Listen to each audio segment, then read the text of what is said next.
நாங்கள் இன்றைக்கி பாரிஸ் போனோம். அங்கே வந்து வித்தியாசமாக இருந்து பழம். சரி பழம் விலை கம்மியாக இருக்குது அப்படின்னு வாங்கி வரலாம்னு வாங்கி வந்தோம். எந்தெந்த பழம் என்னென்ன ரேட்டுன்றதை நான் சொல்கிறேன். 2 ரேகன் போட்டு 150 ரூபாய்க்கு வாங்கினோம். அத்திப்பழம் 100 ரூபாய்க்கு வாங்கினேன். ஆப்பிள் 3 100 ரூபாய்க்கு வாங்கினோம்.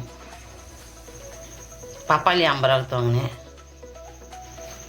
செவ்வாழை 3 50 ரூபா. ரிச்சி பழம் இதுக்கெல்லாம் காம்போடு இருப்பாங்க. அப்படியே காம்போடு இலை போட்டு கொடுத்தாங்க. அரை கிலோ 150 ரூபா. இது வந்து வால்பேரிக்காவான். 1 கிலோ இது 250 ரூபா போடுறாங்க 1 கிலோ. இது நல்லா பார்க்கறதுக்கு நல்லா ஃப்ரெஷ்ஷாக நல்லா இருக்குது பாருங்கள். எப்படி இருக்கு பார்க்கறதுக்கு. சரி வித்தியாசமாக நல்லா ஆப்பிள் மாதிரி இது வாங்கி சாப்பிட்டு பார்த்து தான் வாங்கிட்டு வந்தோம். மாதுளம்பழம் வந்து 1 கிலோ 100 ரூபா.